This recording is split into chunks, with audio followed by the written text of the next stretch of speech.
Hello, and thank you for watching. I'm going to go ahead and just jump right into the Episode 4, Season 7, Game of Thrones, Spoils of War bandwagon. And just admit, yeah, I was really impressed by the episode. It was really good. The writing and the acting, I mean, things are really looking up on the show. Um, really enjoyed it. Thought it was spot on. This is sort of interesting, like, yeah, there'll be spoilers, so deal with it. I'm gonna get, I'm gonna kind of, I don't know, I guess go least to greatest sort of interest, maybe. Um, would pretty much be, I think, with the Cersei bit. The only things that really interested me with that was I like seeing Mark Gatiss. He was amusing as the banker. Um, that's all we need from that. I will do the Winterfell stuff here then. A couple of things I saw were kind of interesting. Um, One of them addressing sort of the reason why Bran's sort of like scrambled. I saw one theory that said that he was actually sort of possessed by the Three-Eyed Raven, the previous guy, and that's why he's kind of not him anymore. Or he's so sort of involved with having been opened up too fast, because the that Kay was getting attacked, and instead of easing him into the job, he had to kind of get blown open. That he just can't deal with it. Like he's so he can, if he's looking at you, he might be able to like see your whole like timeline or something like that right now. So here is just sort of the thing. So, saying weird stuff about the past, or things that have happened might not even register as being weird, which would, might explain why, when he first saw Sansa earlier, he was like, I'm not going to tell you a bunch of things that you kind of need to know, like with Littlefinger here or something else like that. I'm going to, say that you look pretty when you're horribly raped, which was messed up. So there could just be he's so blown open, and either A, he can't deal with it, or B, uh, he's kind of just above that sort of idea of that linear thinking, and he's so kind of broken open that he can't really converse normally with people. I'm highly amused the way everywhere Peter Baelish turns to try and manipulate stuff, he just gets shut down. Bran busting out that, chaos is a ladder, like, those were your words, boy, now what are you gonna do? Like, we all know what you're about, none of us are buying it. So, bye. The Arya bits were amazing. Just her confidence and her kind of grace and poise with the way she handled herself, even with the guards coming in and sneaking around.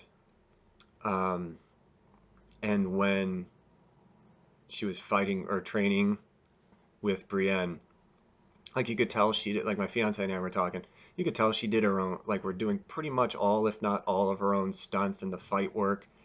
And she looked really graceful and poised, and like she is actually really doing the work of it, which is, in my opinion, fiance shares it, that really isn't something Western media does in TV or movies. It's all like super crazy jump cut, shaky camera. You don't know who's doing what, how, or anything.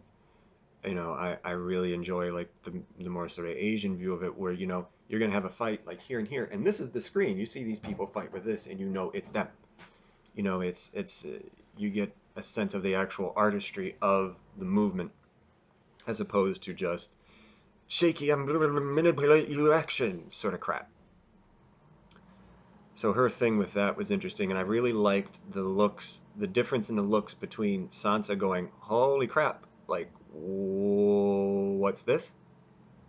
and Peter Baelish kind of looking like, okay. And it's like just the difference between their looks of it, I thought was really interesting.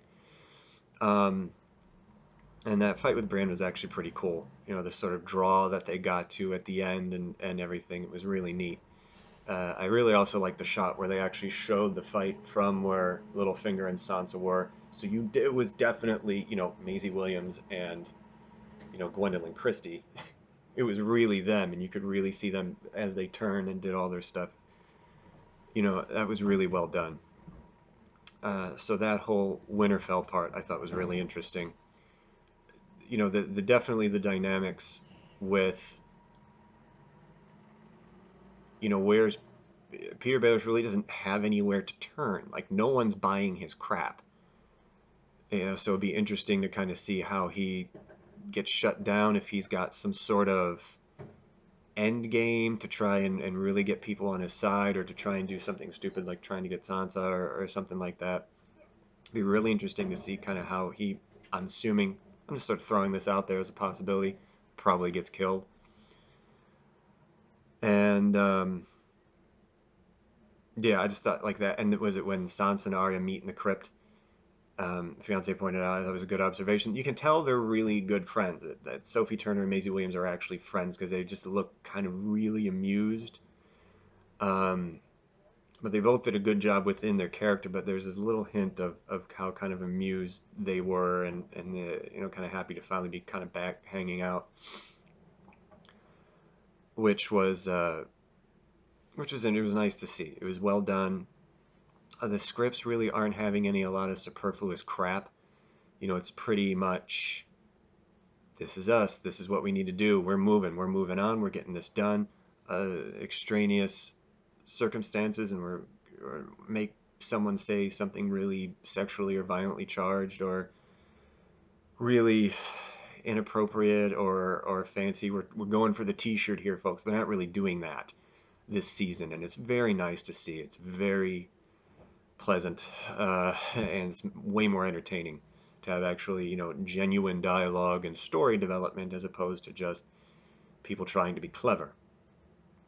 So moving on, we get the major part of it, obviously, especially as we're going on now, is the whole Daenerys and Jon Snow motif.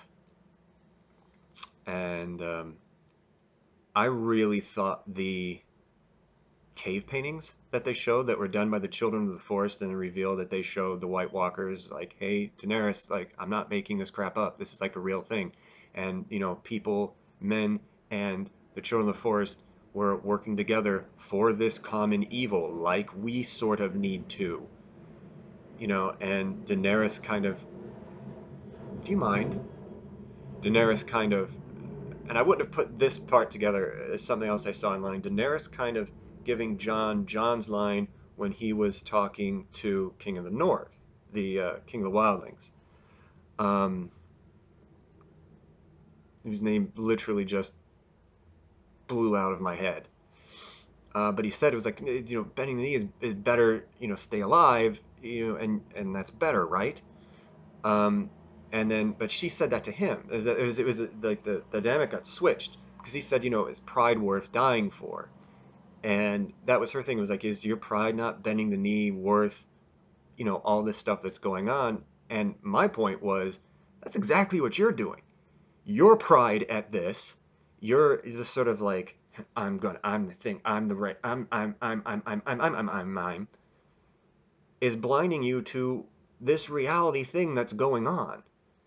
At this point in time, you know, that's the priority. That's where this guy's priority is. And I think, the thing I said with that, or I saw with that, it was like, Jon understands that King of the Wildlings thing now, where it has nothing to do about pride. Is that these people, I've united these sort of disparate people, and they've chosen me to run with it. They trust me to be the one who's going to get this done and keep us safe. Our way, like, they're not going to believe that bending the knee to a Targaryen is going to be the right way to do this. So it was like, this is what they need me to do. I have this thing to them that I've got to stick to. It's not my pride. I'm the representative of these people. So I thought that was an interesting dynamic. I got to give Emilia Clarke credit. She has not been the best actress on the show, far from it. But there's been a couple times this season where I was like, oh, that was actually really good. She did this thing when they found out, like, yeah, they got Casterly Rock. but Greyjoys destroyed their fleet, and Highgarden fell. Like we're kind of boned. She went over and she had this really kind of like intense, sort of desperate, but kind of I'm gonna fuck shit up kind of look. It was like this really interesting mix of a look, and asked Jon Snow kind of what he would do. And he went through the thing of, yeah, it's like, look, your people elected you as kind of queen because you're going to be different than what they had seen before. And you taking dragons and just bacon crisping everything in your path is not going to be different than what it was before. It's not a good idea. And like her kind of face when she kind of heard that, did this subtle little turn down. I was like, wow, like that was really good acting. So I got to give props on that one. I'm also not going to lie, I was all about when Theon, called now for me Peon Greyjoy, rode up and saw Jon Snow. I was like, you know what? Fuck it, kill him. And he grabbed him. He's like, what you did for Sansa or my sister is the only thing that's keeping you alive right now, or I'd be killing you. I'm like, you know what? Fuck it, kill him. Like, he just get it over with at this point in time. Fuck him. Backtrack, I forgot. The whole thing with Littlefinger manipulating the thing, giving Bran the dagger that was supposed to kill him, is kind of interesting. Like him kind of playing around. Where is this going? What message I'm trying to sending? And Bran couldn't care less. I thought that was great. He's just like, your machinations, like, I don't give a crap. But he gave it to Arya. And it's like, oh, Valyrian steel can kill White Walkers, and who, as we're showing, is a badass to someone who is a significantly more powerful, quite frankly, better trained overall, or at least more experienced soldier in Brienne. But now she's got this dagger, and she's learning how to use both needle and the dagger too. So that's going to be formidable. So I thought about that as I was going. Um, so okay, we're getting in with the Lannister bit now. The big sort of major thing with this that we got like super little kid giddy over. Not gonna lie, was kind of fanboying out a little bit over this. Uh, uh Bronn. I lost a lot of interest in Bronn when they just made him a foil and the other half of the Jaime Lannister buddy cop comedy tour of the last two seasons, where they took out any interesting character development that Jaime Lannister had in the books and just made him a farce. And they made Bronn part of that. And Bronn was one of the people that the writers funneled all their I'm going to make me a t shirt ideas through. Um, so they changed some of what he's been getting in terms of he doesn't really have the castle yet, but he's getting more money. And he's talking about I'm supposed to get a castle, I'm supposed to get a cat. Like, oh my God, dude, shut up. No one cares. You're handy when we want to kill someone, but other than that, no one likes you. Tyrion's not here anymore. Shut up. Um, so it was more on that one in a minute. But, that was interesting. Then all of a sudden you hear it and you hear the roam like, oh my God, it's dragons. And I didn't realize that at first it was the Dothraki, which I thought was pretty. Is like, here you have this Western, with the Lannisters are from the west of Westeros, Western Westerosi army seeing something that had never happened before, an army of mounted Dothraki, and it might be a little redundant, but mounted Dothraki just barreling at them, screaming their full heads off that they heard from over this hill, and all of a sudden they just come up. It's like, holy crap. And they're forming the shield walls and everything like you're supposed to do, and then Daenerys with Drogon came. And son of a bitch, that was awesome. It was like a flying Godzilla. Like that, like the power of it, and just the utter sort of fuck you, I don't like any sort of damage I have is absolutely inconsequential to me, was great. Like he looked awesome. He was just burning shit up. Like, holy crap. Like, it's probably not a legitimate critical sort of argument for it, just saying, holy shit, that was awesome. but it was pretty fucking great. You know, I mean, it was super well done. Just seeing it, Drogon just in there tearing it up, and the way they used that with the Dothraki, it wasn't just all right. We're just going to throw shit at you. There's actually a little bit of tactics going on there too, which was nice to see, which I thought was interesting. And using the holes he made in there to get the Dothraki through, and you get them around where there aren't the shields, and then that's, you know, pretty decent tactics. You see him destroying some of the supplies and all that sort of stuff. So, you know, and Jamie and Randall Tarley's kid, they're talking about being brave and what they're going to do and all this other stuff. Um, Bronn, you see him, we're like, oh shit, Bronn's dead. There's a couple of times we're like, all right, he's done. This one Dothraki was like hunting him down and everything, but then he found Qyburn's, um, Lake Town versus Smaug, sorry, like giant, crossbow and arrow set. And we were both like, oh shit, oh shit, oh shit. I'm like, there's no way they're killing off Drogon. There's no way they're killing off Drogon. Like one of the other two, Viserion or Rhaegal, might be not long for this world in terms of a living and possibly, becoming a White Walker dragon, maybe, perhaps, or at the very least just being killed, let alone, excuse me, becoming a White Walker kind of dragon. Because we know we've seen horses, so they know that, they can undead not just people too. I was like, oh man, they can't kill Drogon. They can't kill Daenerys. Like this is messed up. And he misses the first one, and she swings back around like hunting him. Like, honey, that's a bad idea. Stay with your strategy. Everyone's getting shot at. Keep your eye on the prize. And she didn't. She came around for him again, squared up, and when Drogon got hit in the shoulder, we're like, oh crap, this is not good. And Bronn got out of the way.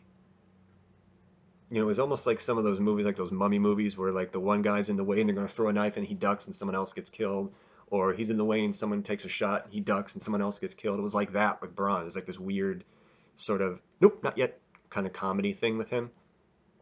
I don't know if it was necessarily really a comedy, but it was just sort of like oh nope, oh nope, oh nope.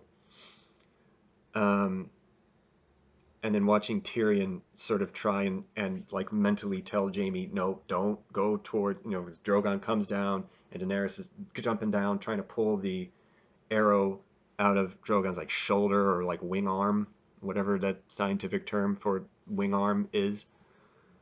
And Tyrion's like, no, Jamie, don't do it. Don't do it. Don't do it. Don't. No, no, no. But he grabbed the spear and was rushing at her, and I'm like, hey, Jamie might get killed here. Um, but I guess it was Bronn. At first, I thought it was the Tarly kid came in, got him off the horse right as Drogon just unleashes this massive stream of fire, just obliterating both horses, and then you see Jamie kind of going down because he's like, yeah, if he's in the water, he's fully armored. That's a lot of weight to just drag you down. Especially if maybe he gulped in some water or something because he just got hit and almost killed trying to kill Daenerys. But holy crap, I was like exhausting actually kind of watching that. So it was. I gotta give it a lot of credit. I feel bad for like the everyone in the Winterfell scenes because as awesome as those scenes were and as important as they were, as well acted and I'll admit it, well scripted and well shot and interesting as those scenes were, yeah, they kind of got overshadowed by a big fucking dragon beating the shit out of everything. Like that was definitely really fucking cool. So yeah, I mean, I've been begging Game of Thrones for a couple of seasons now because it's just really been crap. Poorly written. The actors were doing the best they can, most of them, with what they had. Just dumb shit I didn't understand, didn't like. This season's been fucking great. If a lot of this stuff ends up in the books, if they ever come out, I'm not going to say when, I'll say if, then you know what? I'm going to be fine with that because this shit is cool. I am really, really pleased with it. So, that's it. Jumping on the Spoils of War bandwagon for today. Thank you for watching. Like, share, subscribe, all that good stuff, and talk at you later.